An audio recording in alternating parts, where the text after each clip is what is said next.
하나님의 말씀은 요한복음 말씀입니다. 요한복음 10장 31절에서 42절까지 말씀입니다. 요한복음 10장 31절에서 42절 함께 천천히 말씀을 읽겠습니다. 유대인들이 다시 돌을 들어 치려 하거늘 예수께서 대답하시되 내가 아버지께로 말미암아 여러 가지 선한 일을 너희에게 보였거늘 그 중에 어떤 일로 난 돌로 치려 하느냐. 유대인들이 대답하되 선한 일을 인하여 우리가 너로 돌을 치려는 것이 아니라 참남함을 인하니 내가 사람이 되어 자칭 하나님이라 함이로라. 예수께서 가라사대 너희 율법에 기록한 바 내가 너희를 신이라 하였노라 하지 아니하였느냐. 성경은 폐하지 못하나니 하나님의 말씀을 받은 사람들을 신이라 하셨거늘 하물며 아버지께서 거룩하게 하사 세상에 보내신 자가 난 하나님의 아들이라는 것으로 너희가 어찌 참남하다 하느냐. 만일 내가 내 아버지의 일을 행치 아니하거든 나를 믿지 말리니와 내가 행하거든 나를 믿지 아니할지라도 그 일은 믿으라. 그러면 너희가 아버지께서 내 안에 계시고 내가 아버지 안에 이셈을 깨달아 알리라 하신데 저희가 다시 예수를 잡고자 하였으나 그 손에서 벗어나 나가시니라. 다시 요단강 저편 요한이 처음으로 세례를 주던 곳에 가사 거기 거하시니 많은 사람이 왔다가 말하되 요한은 아무 표적도 행치 아니하였으나 요한이 이 사람을 가리켜 말한 것은 다 참이라 하더라. 그리하여 거기서 많은 사람이 예수를 믿으니라. 아멘. 주님 감사합니다. 이 시간에 주님 말씀을 대원하자 원합니다. 부정한 종을 붙잡아 주시고 오직 하나님의 말씀 생명의 말씀만 전하게 하여 주시고 또 하나님께서 우리 모든 듣는 자들에게 귀를 열어주시옵소서. 깨닫고 누리는 복된 삶을 살게 해주셨기를 간절히 바라고하며 예수 그리스도의 받들을 감사하며 기도드리옵나이다. 아멘. 오늘은 Father's Day입니다. Happy Father's Day. 모든 이들에게 하나님 주시는 풍성한 은혜가 넘쳐나기를 예수님 이름으로 축복합니다. 아버지라는 호칭은 아무에게나 붙여지는 것이 아닙니다. 이 땅에 어떤 가정이든지 아버지라는 호칭은 바로 친부, 진짜 아버지에게만 붙여지는 이름이 바로 아버지라는 사실입니다. 우리는 그리스도인이기에 진짜 아버지라 그리고 진짜 아버지로 믿음으로 받아들인 하나님을 또한 아버지라 부르고 있습니다. 가짜를 아버지라 부르지는 않는 것과 같은 것이지요. 영어권에서 남녀를 대상으로 해서 가장 아름다운 단어가 무엇인가 조사를 했다고 합니다. 가장 아름다운 단어, 아름답다고 생각하는 단어, 가장 먼저 떠올리는 단어가 무엇인가 라고 영어권에 있는 사람들에게 질문했더니 그 사람들이 기적으로 제일 먼저 떠오르는 단어가 mother이라고 하는 단어입니다. 어머니라고 하는 단어입니다. 그리고 두 번째로는 열정이라고 하는 패션이라고 하는 열정, 그리고 또 smile, 미소라고 하는 단어, 그리고 네 번째가 love, 사랑이라고 하는 단어를 떠올린다고 합니다. 그래서 1번부터 70번까지 쭉 이어져 나가는 그런 단어들을 떠올리게 되고 영어권에서는 이게 어머니라는 단어가 가장 아름답다라고 생각하는 단어를 떠올립니다. 반면에 이제 한글로서 한국 사람들에게 가장 아름다운 단어가 무엇인가 라고 질문했더니 가장 아름다운 첫 번째가 사랑이라는 단어라는 것이죠. 그리고 두 번째로는 이제 어머니, 엄마라는 단어가 두 번째로 가장 아름다운 단어다. 이렇게 사람들이 선택했습니다. 그리고 한참 뒤에야 이제 부모라고 하는 단어를 떠올리게 것입니다. 그래서 1번부터 7번까지 나열되어 있는 모든 단어들 중에서 아버지라는 단어는 어느 곳에도 없었다라는 것입니다. 아버지가 뭘 그렇게 잘못했길래 사람들 마음속에까지 아버지라는 단어가 아름답다라고 여기지지 않을 정도로 그렇게 되었을까? 이것은 모든 아버지들이 자녀들에게 잘못했기 때문이라고 저는 생각하지 않습니다. 사람들 마음 가운데 이 아버지라는 단어는 가장 아름다운 단어이기보다는 가장으로서 가정을 책임지고 늘 앞에서 이끌어가는 그런 의지할 대상일 뿐이지 아름답다라고 여기지는 않는 거라는 것입니다. 이것을 영적으로 해석을 해도 마찬가지입니다. 영적으로 보더라도 하나님은 가정의 가장, 즉 아버지가 되는 남편의 역할을 머리로 삼으셨어요. 그래서 머리로 삼으셔서 모든 축복의 통로가 되게 하셨습니다. 이 말은 아버지는 모든 것을 베푸는 역할입니다. 그리고 뿐만 아니라 아버지는 그 가정을 지키기 위해서 항상 싸워야 되고, 그리고 또 앞을 보며 달려가야 되는 위치라는 것이죠. 그렇기 때문에 이 아름다움과는 전혀 거리가 먼 전투사와 같은 그런 모습의 아버지일 것입니다. 그럼에도 불구하고 사람들의 뇌리에는 아버지라는 단어가 떠오르지 않는다는 것이죠.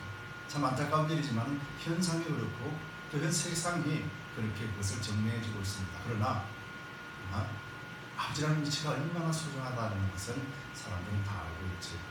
뿐만 아니라 우리는 그리스도인으로서 하나님을 아버지라 부르는 그런 놀라운 위치에 있다는 것입니다. 매일같이 아버지 이름을 부르고 있다는 사실이 우리에게 얼마나 큰 은혜인지 모릅니다.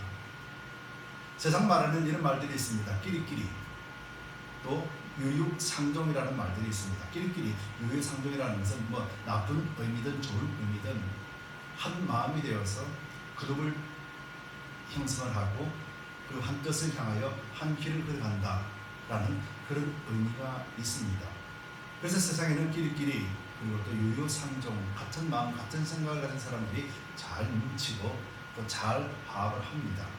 그런데 단점이 하나가 있는 것은 끼리끼리에 속하지 않는 사람이나 유유상종 같은 생각을 갖지 않는 다른 사람에 대해서는 철저하게 외면하고 배척한다는 사실입니다. 여러분, 이것은 얼마나 중요한 의미인가. 우리 가정을 보자는 거죠. 여러분, 끼리끼리와 유유상종이라는 단어가 절대로 용납되지 않고 사용되지 않는 곳이 세상에는 두 군데가 있습니다. 그 한 군데 첫 번째는 가정이라는 거예요. 여러분, 가정에서는 아버지와 어머니, 자녀들이 있지만은 가정들이 화목하고 친하게 지내고 사랑스럽게 지내는 것을 보면서 유유상종이다, 끼리끼리라는 말을 쓰지 않습니다. 왜냐하면 가정은 원래부터가 하나였기 때문에요.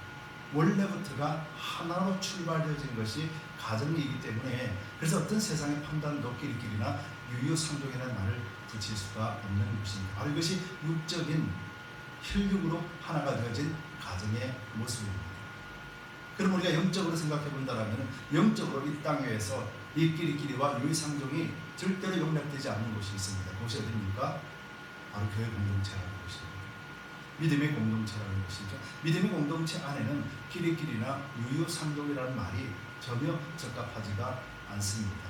왜냐하면 우리는 하나님과 우리는 아버지와 자녀로서 한 가족, 한 가정을 이미 이루었기 때문입니다. 이것이 바로 영적인 비밀입니다. 가정에서는 하나가 되어졌지만은 교회 공동체는 한 가족으로, 한 가정으로 인식하지 못한다면 우리는 아직까지 영적인 하나님의 말씀의 의미를 잘 깨닫지 못하기 때문이라는 것입니다.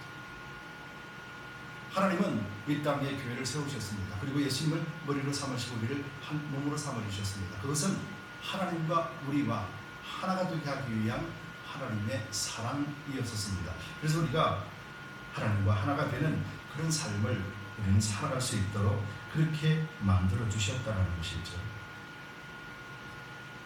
여러분, 하나가 된다는 것은 어떤 의미냐면 한 마음이라는 것이죠. 한 마음이고 같은 생각을 가지고 같은 길을 걸어가는 사람, 바로 이것이 언제나 하나됨의 의미입니다. 가정도 마찬가지입니다. 가정도 남편과 아내가 한 몸을 이루고 자녀들도 함께 같은 생각, 같은 길을 걸어갈 때 가장 행복하고 아름답습니다. 그러나 세상은 그런 길을 걸어가지 아니하도록 끊임없이 방해를 하죠. 그래서 부모와 자식 간의 관계를 끊어놓게 만듭니다. 교회 공동체도 마찬가지입니다. 교회 공동체도 예수님 한 분만을 사랑하고 예수님 한 분만을 믿는다라면 모든 교회는 한 길, 한 마음을 가지고 그렇게 걸어갈 수밖에 없습니다. 이것이 하나님이 정하신 이치이기 때문입니다. 그렇기 때문에 교회 공동체가 한 길을 가지 못하고 끼리끼리 유유상종 그 안에서도 그렇게 나눈다라면 이것은 분명 하나님의 말씀을 왜곡하고 잘못된 행동이라는 사실을 우리는 잊지 말아야 될 줄 압니다. 아버지의 날을 맞이하고 또 가정의 달을 맞이하여서 가장 중요한 것은 부모에게 자녀들이 부모에게 효도하라고, 그리고 아버지나 어머니를 기억하라고 하는 날입니다. 이런 날들 속에서 부모가 다시 한번 자녀들에게 베푸는 모든 은혜와 사랑들을 자녀들 기억하고 부모를 섬기는 날입니다. 한 끼 식사로 끝내는 것이 아니라 참으로 하나님 앞에 하나님을 섬기는 그런 마음을 가지고 섬기라는 것이죠. 하나님의 자녀가 된 저와 여러분들도 마찬가지입니다. 하나님과의 관계 속에서 예수 그리스도 십자가로서 이루신 그 관계가 어떤지를 늘 기억하면서 내가 아버지라고 부르는 하나님을 어떤 마음으로 다루고 있는가를 늘 생각해야 된다는 것이죠. 예수님은 오늘 요한복음을 통해서, 본문을 통해서 계속해서 강조하는 것은 소경을 고쳐주셨어요. 그래서 소경을 고쳐주신 모든 일들이 어디서부터 나왔냐면 아버지와 아들이 하나였기 때문에, 그래서 예수님은 그 하나됨을 사람들에게 보여주신 것입니다. 왜냐하면 하나님의 사랑은 모든 사람들을 구원하고 병든 자를 치유하고 그로 인해서 하나님을 보게 하시기 위한 것이기 때문에 예수님은 소경을 고쳐주시는 그 일을 통하여서 유대인들과의 대화를 통하여 그것을 끊임없이 보여주셨습니다. 하나님과 나는 하나이다. 그래서 한 생각, 같은 길을 걸어간다. 그래서 하나님의 뜻이 내가 알기 때문에 그 하나님의 뜻을 나는 이해할 뿐이다. 그리고 이것이 너희가 보는 소경을 낫게 하고 기적과 이적을 행하는 행동들이었다라고 예수님은 말합니다. 유대인들은 그렇게 말합니다. 당신이 진짜 메시아라면 날 보여달라. 그렇게 요구를 했습니다. 그래서 예수님은 그것을 보여주었습니다. 내가 하는 일을 보고 보라는 것이죠. 악한 자가 죽은 자를 살릴 수 있으며 악한 자가 눈먼 자들을 눈을 뜨게 할 수 있겠는가? 그렇지 않다라는 것입니다. 하나님이 하실 일이라는 것을 분명히 보여주었고 그 일이 바로 내 일이었고 나는 하나님과 하나라는 것을 말씀해 주시면서 그 하나였기 때문에, 그래서 하나님은 예수님을 통하여서 역사하시고 그 역사하심이 소경을 통해서 눈을 뜨게 만들어질 뿐만 아니라 그리고 또 영적으로도 눈을 뜰 수 있도록 유대인들에게 하늘의 비밀들을 설명해 주었습니다. 그런데 유대인들이 어떤 반응을 보였습니까? 그렇게 했음에도 불구하고 유대인들은 오히려 예수님을 돌을 들어서 치려고 했다는 것입니다. 죽이려 했다는 것입니다. 무엇 때문이요? 그래서 예수님이 묻습니다. 너희가 왜 나를 돌로 치려 하느냐? 내가 하는 일이 무엇 때문에, 무엇이 악해서 나를 돌로 치려 하느냐? 예수님의 이 질문에 유대인들은 이런 대답을 합니다. 당신이 항상 그런 선한 일 때문에 내가 돌을 들어 치는 게 아니라는 거예요. 그들이 뭐라고 이야기합니까? 당신이 하나님의 아들이라, 자칭 당신이 하나님이라고 말하기 때문에 하나님을 모독했다는 거예요. 하나님을 모독했기 때문에 그래서 돌을 들어서 친다라는 말을 했다는 것이죠. 여러분, 그들이 그렇게 믿음이 좋았던가요? 그들이 그렇게 하나님에 대한 믿음이 좋았던가요? 근데 그들은 이렇게 예수님 앞에 핑계를 댑니다. 당신이 말한, 당신이 선한 행위, 사람을 죽이고 병든 자를 고치고 눈먼 자를 눈을 뜨게 한 그 일 때문에 돌을 치려고 하는 것이 아니라는 거예요. 당신이 바로 하나님의 아들이라, 하나님과 당신이 하나라고 하는 너무도 터무니없는 말하는 그것 때문에 그래서 우리가 돌을 들어서 죽이려 한다라는 말을 하는 것이죠. 그때 예수님이 너무도 중요한 말씀을 합니다. 그들이 가지고 있던 율법, 그들이 가지고 있는 말씀 안에서 기록된 말씀들을 가지고 예수님은 그들을 온전하게 깨닫게 해 주시려고 합니다. 그 말씀은 오늘 본문의 말씀입니다. 본문 34절 35절부터 시작된 장. 예수께서 가라사대 너희 율법에 기록한 바 내가 너희를 신이라 하였노라 하지 아니하였느냐? 성경은 패하지 못하노니 하나님의 말씀을 받은 사람들을 신이라 하셨거늘 이라고 말씀을 하십니다. 하나님의 말씀을 받은 사람들을 신이라 하였거늘 너희가 그것 알고 있지 않느냐? 라고 말하면서 그들이 가지고 있는 구약의 말씀들을 예를 들어서 그들에게 말로 해주는 것이죠.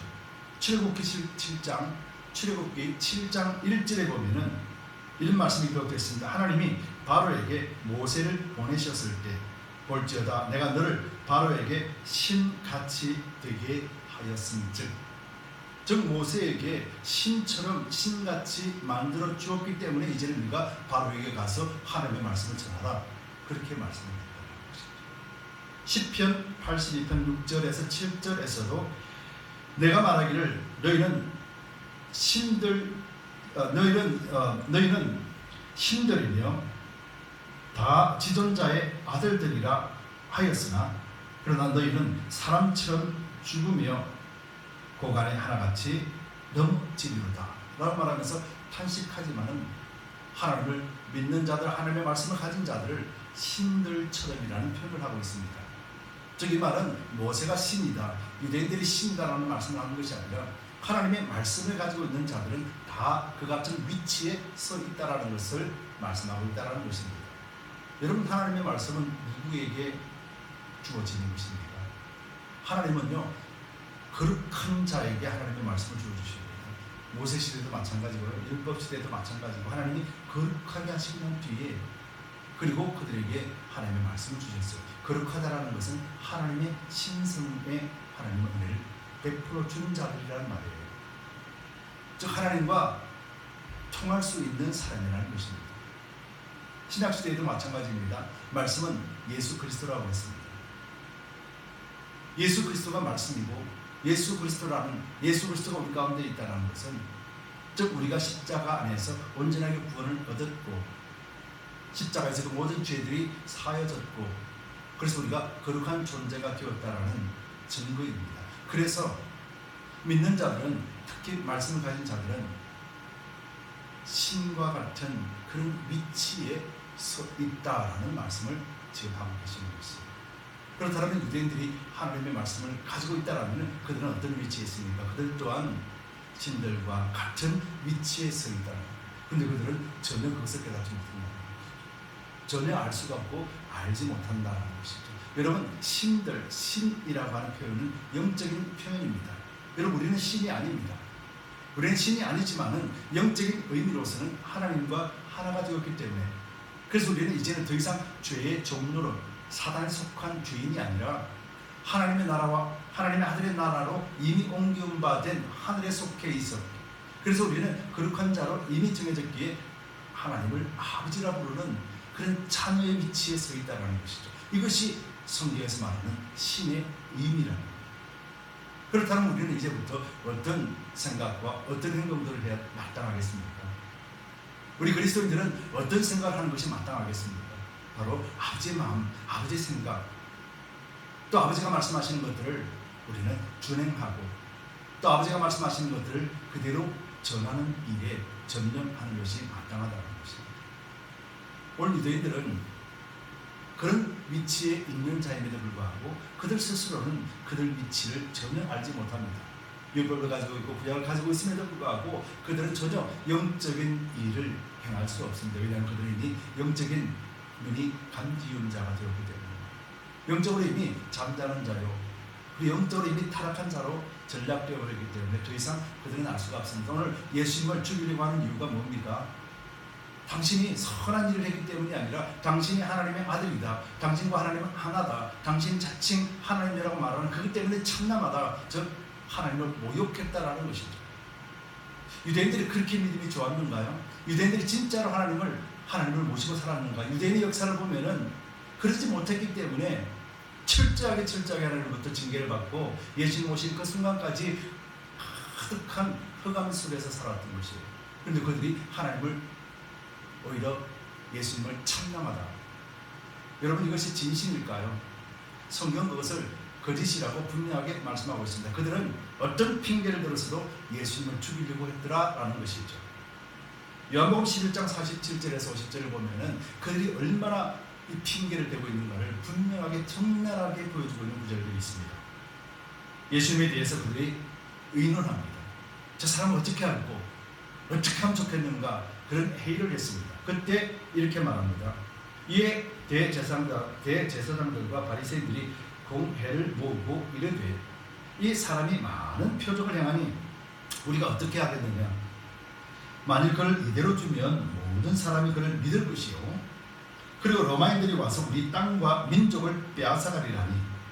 그 중에 한 사람, 그의 대제사장인 가야바가 그들에게 말하되 너희가 아무것도 알지 못하는도다. 한 사람의 백성을 위하여 죽어서 온 민족이 망하지 않게 되는 것이 너희에게 유익한 줄을 생각지 아니하는도다. 이 말이 무슨 말입니까? 그들이 어떻게 하면은 저 예수를 죽일까 고민했습니다. 그런데 고민하는 이유가 뭡니까? 사람들이 예수를 믿고 예수를 따라가면은 유대교가 망한다라는 거예요. 유대교가 망하게 되면은, 유대교의 사람들이 없게 되면은 그동안에 유대인들이 버텨왔고 로마에게 버텨왔던 것은 우리 유대교가 하나님을 믿는 믿음의 교회고 오직 이스라엘 백성들만이 하나님의 선택하신 민족이라는 이 이유 하나 때문에 로마로부터 독립국처럼, 그래서 유대교가 보호를 받을 수 있었던 것이에요. 근데 예수님을 믿고 사람들이 예수님을 따라간다라면은, 유대교를 믿던 사람들이 다 없다라면은, 그러면 로마가 봐봐라, 너희가 믿는 유대교, 하나님을 믿는 이스라엘 백성이라는데 그들이 다 어디 갔느냐? 다 저 사람 예수라는 사람을 따라가지 않았느냐? 그럼 너희들이 무엇 때문에 여기 있느냐? 그래서 로마가 그들에게 특권을 주었던 그 특권을 제해버리기 때문에, 그래서 다시 로마가 그들을 완전하게 통치하게 될 것을 두려워했더라는 것입니다. 즉 그들의 속마음은 예수님이 사람을 살리든 그가 메시아든 상관이 없다라는 것이죠. 오직 그들의 생각엔 유대교가 지켜지고 그들이 누리던 특권들을 빼앗기지 않으려고 하는 그런 마음밖에 없었다라는 것이죠. 이것이 그들의 생각이었다라는 것이죠. 그래서 그들은 하나님의 말씀도 전혀 알 수도 없었고 듣지를 못했다라는 것입니다. 여러분, 이것은 얼마나 놀라운 비밀입니까? 여러분, 오늘 그리스도인들도 마찬가지입니다. 가정도 마찬가지입니다. 하나님이 우리에게 주시는 말씀들을 우리가 거부하고 받아들이지 못하는 이유들이 과연 무엇 때문입니까? 특별히 예수님을 따라가는 그런 제자의 삶, 그리스도인의 삶을 살아가지 못하는 이유가 분명히 무엇일까? 우리는 다시 한번 생각을 해보아야 된다는 것입니다. 우리는 하나님을 믿습니다. 하나님의 말씀을 믿습니다. 하나님의 말씀을 듣습니다. 그럼에도 불구하고 우리의 모든 삶의 영역에서 하나님을 철저하게 의지하지 못하는 이유가 과연 무엇입니까? 우리는 또 다른 변명을 하고 있지 않는가? 우리는 말씀 가운데서 다시 한번 생각을 해봐야 된다는 것입니다. 우리는 믿습니다. 전능하신 하나님, 전지전능하신 하나님, 생사화복을 주관하시는 하나님, 무소부재의 하나님을 믿습니다. 그런데 무소부재의 하나님을 전혀 우리는 의식하지 못합니다. 생사화복을 주관하시는 모든 하나님이심을 우리는 고백을 하지만은 죽고 사는 문제, 저주에 대해서는 우리는 전혀 받아들이지 않는다는 것이죠. 하나님을 믿는다는 것은 하나님을 전적으로 신뢰하고 의지하는 것입니다. 그렇기 때문에 성경은 이렇게 말씀하고 있지 않습니까? 야고보서 2장 26절에 영혼 없는 몸이 죽은 것 같이 행함이 없는 믿음은 죽은 것입니다. 여기서 말하는 행함은 우리가 착한 일, 선한 일을 행하는 말이 아니라 하나님을 믿는 믿음으로서 살아가는 삶의 모습을 이야기합니다. 유대인들은 그들은 믿음이라고 자랑했습니다. 그들은 하나님을 사랑하고 하나님의 백성이라 자랑했습니다. 그런데 그들의 생각, 속마음은 어땠습니까?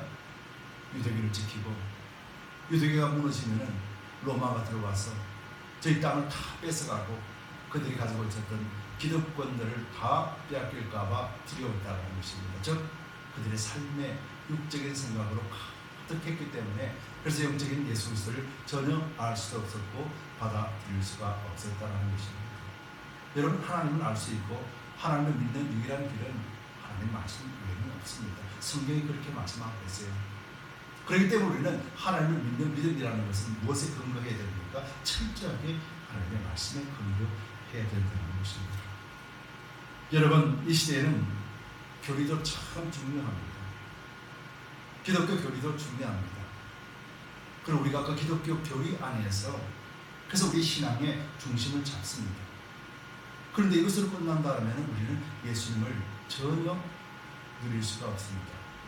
기독교라는 이 틀 안에서 우리가 신앙을 지켜내고, 그리고 실제적인 삶의 모습 속에서 하나님을 경험하고 하나님이 살아계심을 인정하고, 그리고 내 삶의 주인이 하나님이심의 그 삶을 통하여 경험하는 것, 바로 이것이 믿음입니다. 믿음은 내가 하나님 이거 주세요 저거 주세요가 아니라 실제적인 삶의 영역 가운데서 기독교라는 이 교리 안에서 하나님을 굳건하게 지키고 말씀을 배우고 익히면서 실제적인 삶에서 하나님이 어떤 분인가, 내 삶의 어떤 영역에서 하나님 간섭하시고 개입하시는가, 이것을 경험하고 체험하고 간증하며 누리는 삶이 바로 믿음이라는 것이죠.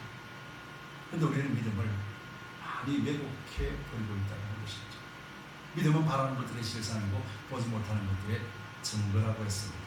믿음은 안 보이고 잡히지 않는 것에 대해서 실제라는 것을 말씀하고 있습니다.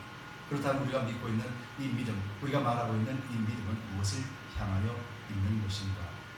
유대인들이 믿음이 있다면 이 믿음이 무엇이었습니까? 유대인들의 믿음은 그들이 가지고 있는 기득권을 지키고 그들의 틀 안에 있는 종교를 지키고 사람이 죽든지 살든지 관계없이 그것으로 그들은 만족해하는 삶을 살았던 것이죠. 어떠한 발전도 없었으며 어떠한 하나님의 말씀의 실천도 없었던 이유가 바로 거기에 있었다는 것입니다. 여러분, 우리는 참으로 하나님을 믿는 백성입니다. 그렇기 때문에 우리가 하나님을 믿는다면 진정으로 예수 그리스도께서 하신 일들에 대해서 우리 믿음의 눈으로 바라봐야 될 것입니다.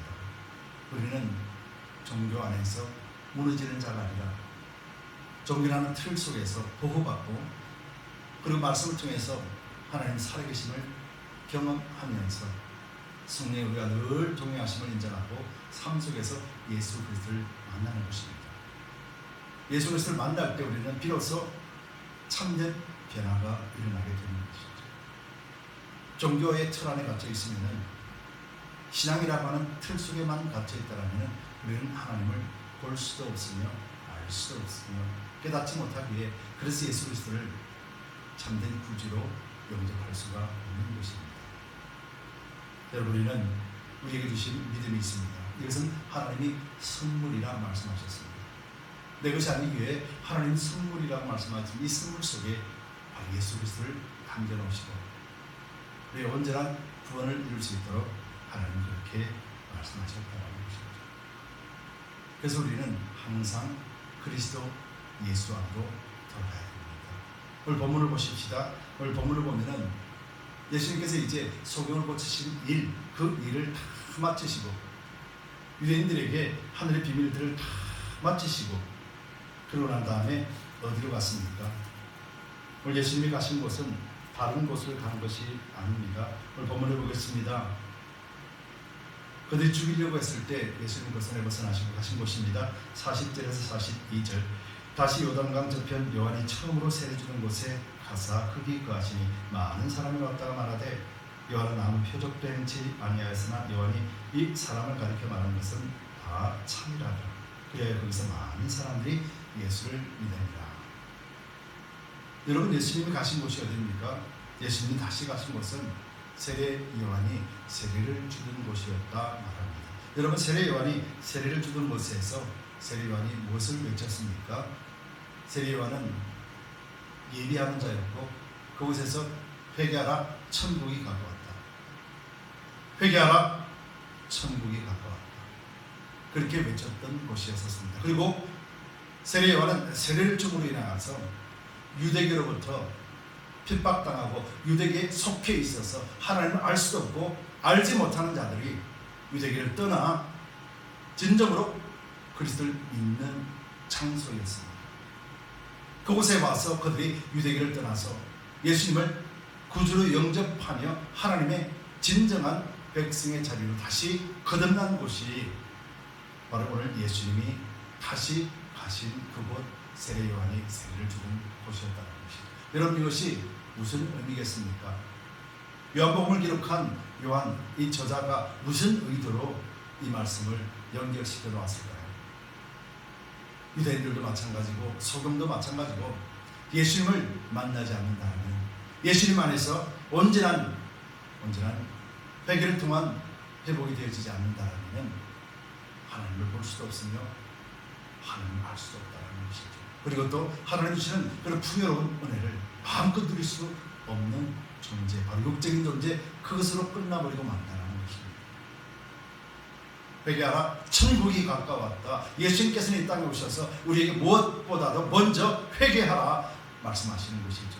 우리 그리스도인들이 매일같이 회개하고 주님 앞에 서야 되는 분명한 이유입니다. 우리는 세상에 삶을 사는 사람들입니다. 그리스도인이라고 하는 이름을 가지고 공동체 생활을 하지만은 우리는 세상에서 그리스도인의 삶을 사는 사람들입니다. 세상의 방법과 세상의 노력과 세상의 모습들, 그 속에서 우리는 살아내야 되는 사람들입니다. 그렇게 하다 보면 자연스럽게 우리는 세상의 그런 죄성과 죄들 가운데 우리는 붙어질 수밖에 없는 것이죠. 그리고 또 하나님의 일을 하며 하나님의 일들을 이루는 모든 것들이 바로 어디입니까? 우리의 삶의 터전인 세상입니다.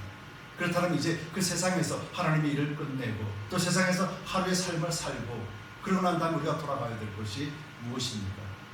사람들이 직장에서 일을 끝나고 모든 일들 끝나고 돌아가는 것이 가정이듯이 그리스도인들도 모든 일들을 끝마치고 돌아가야 될 것이 어디입니까?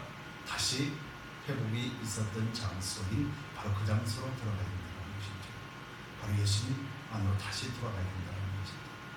바로 이런 영적 원리들을 오늘 요한복음은 기록해 놓고 있으며 소경을 고치시고 그리고 마지막으로 예수님이 다시 돌아간 것을 기록하면서 오늘 저와 여러분들에게 주는 메시지는 바로 그것인 것이죠. 나눌 수 없기에 하나이라. 예수님과 우리는 나눌 수 없는 존재이기 때문에 하나라는 것이죠. 하나라는 것은 곧 예수님과 나는 한 삶을 사는 것이고 한 길을 걸어가고 있다라는 의미입니다. 하나님과 우리는 하나이기 때문에 언제나 우리는 하나님 안에서 신의 위치에 서 있음을 우리는 늘 잊지 않을 때 그때 우리는 이 모든 것을 공급하시는 하나님을 보게 될 것이며 그래서 우리가 삶의 영역 속에서 살다가도 다시 우리가 돌아가야 될 것은 바로 이 위치라는 것입니다. 다시 그리스도 안에 우리가 들어갔을 때 그때 우리는 신앙은 회복되는 것입니다. 그래 우리의 믿음은 더욱더 든든하게 자라게 되는 것이죠. 여러분 이것이 요한복음을 통하여서 우리에게 주시는 말씀입니다. 여러분 요한 1서 2장 27절에는 이렇게 기록하고 있습니다. 너희는 주께 받은 바 기름 부음이 너희 안에 거하나니. 우리 모든 자들에게는 하나님의 기름 부음이 우리 속에 거한다 했습니다. 왜냐하면 성령으로 우리를 인치심을 주셨기 때문에. 그렇기 때문에 아무도 너희를 가르칠 필요가 없고 오직 그의 기름 부음이 모든 것을 너희에게 가르치는. 우리를 가르치는 자가 누구라고 했습니까? 바로 성령 하나님이라고 말씀하고 있습니다. 그래서 또 참되고 거짓이 없으니 너희를 가르치신 그대로 주 안에 거하라. 우리는 하나님 안에 거할 때, 하나님 안에 거할 때라는 이 조건이 부합될 때 비로소 우리는 그리스도인의 삶을 살고 성도로서의 모습을 온전하게 살아갈 수 있으며 눈을 뜬 소경과 같이 이 종교의 틀에서 이제는 과감하게 벗어나버리고 그래서 예수 그리스도를 따르는 믿음 가운데 거할 수 있게 되는 것입니다. 그리고 이 믿음 가운데 거할 때 비로소 우리는 온전한 회복 영의 눈을 뜨고 하나님을 볼 수 있으며 하나님을 의지할 수 있으며 철저하게 아버지라 부르는 그런 하나님의 공동체 안에서 날마다 살게 되는 것이지. 여러분 도란 탕자를 마지막으로 한번 말씀을 드리볼까 합니다. 도란 탕자는 둘째 아들이었지만은 그가 둘째 아들의 위치가 회복된 것은 세상이 아니라 아버지 집에 돌아왔을 때였습니다. 그는 언제든지 돌아올 수 있었습니다. 그러나 그가 돌아온 것은 세상에서 모든 것을 다 잃어버리고 난 뒤에 아주 처절한 고통 속에서 아버지 집을 기억했다라고 말하고 있습니다. 여러분 이 영적 원리 속에서 우리는 잘 기억해야 될 점이 있습니다. 철저하게 고통과 고난 속에 당해야 되는가? 우리는 그것을 하지 않아도 됩니다. 우리는 늘 하나님 안에서 그 안에서 위치를 지킬 수 있는 복된 존재라는 것입니다. 그럼에도 불구하고 우리가 늘 하나님을 떠나 산다라는 것은 우리가 가진 하나님 주시는 풍요로움을 다 잃어버리게 된다는 것을 말하고 있죠. 예수님께서는 오늘 우리에게 함께 하셨습니다. 그리고 우리와 함께 할 뿐만 아니라 우리가 하나가 되었다라고 말합니다. 이것은 둘로 나눌 수 없다라는 것을 의미합니다. 그러면 절대로 나눌 수 없는 이 하나는 바로 아버지라 부르는 자녀로서의 위치를 지키는 것이고 우리 삶의 모든 영역에서 참된 믿음의 삶을 살아갈 수 있는 도움이라는 것이죠. 하나님이 공급하시겠다는 것입니다. 우리가 그리스도인으로서 이제는 가식을 던져버리고 이제는 종교의식을 던져버리고 이제는 그 위에 진심으로 하나님을 믿는 믿음 가운데서 그래서 우리는 온전한 예수 그리스도를 믿는 믿음 가운데 살아야 될 것입니다. 그래야 할 때 우리는 온전한 회복을 맛보게 되는 것이죠. 이런 회복이 저와 여러분들에게 매일같이 있기를 바랍니다. 십자가로 아버지와 아들과 성령과 성도와 교회 그리고 또 가정 공동체를 하나 되게 하신 것은 결코 둘로 나눌 수 없다라는 것입니다. 그렇기 때문에 우리는 날마다 공동체에서 같은 생각, 같은 길을 걸어가는 것이 마땅합니다. 소경은 다른 길, 다른 곳에 있다가 이제는 예수님을 만남을 통하여서 같은 생각, 같은 길을 하기 위하여서 결단했고 유대교를 떠나서 예수님만에 안겼습니다. 예수님 또한 복음을 전하시고 이제 다시 세례 요한이 세례를 주었던 그 장소로 돌아가심으로 인하여서 우리로 하여금 우리가 모든 영역에서 삶을 살다가도 결국 우리가 돌아가야 될 것은 바로 우리의 회복이 되었던 그곳, 바로 예수 그리스도 아니라는 사실입니다. 우리가 날마다 말씀으로 돌아가야 되는 이유가 여기에 있으며 우리가 생사와 화복을 주관하시는 분 하나님과 늘 동행하면서 그것을 경험하고 궁극적으로 하나님을 찬송할 수 있는 유일한 장소, 바로 그 말씀 안에서 예수님과 늘 동행하는 것입니다. 오늘 예수님께서는 둘로 나눌 수 없는 가족이라고 하는 이 의미를 오늘 말씀 속에서 우리에게 주셨습니다. 파더스데이를 맞이하고 또 가정 공동체에서 하나가 됨을 직접 체험하고 누리며 살기를 원합니다. 뿐만 아니라 그의 공동체도 그리스도 안에서 참된 하나가 되었음을 잊지 말고 결코 둘로 나눌 수 없기에 우리는 같은 생각, 같은 방향을 가지고 나아가야 됩니다. 그리고 이럴 때 예수님은 우리를 통하여서 언제나 하나님의 뜻을 이루게 될 것이고 우리는 그에 맞는 축복의 통로로서의 삶을 살게 될 것입니다. 여러분들에게도 하나님의 은혜가 충만하고 여러분의 삶의 모든 영역 속에서 우리 예수 그리스도와 함께 동행할 수 있는 그런 복된 삶을 살아가시기를 예수 그리스도로 축복합니다. 기도합시다.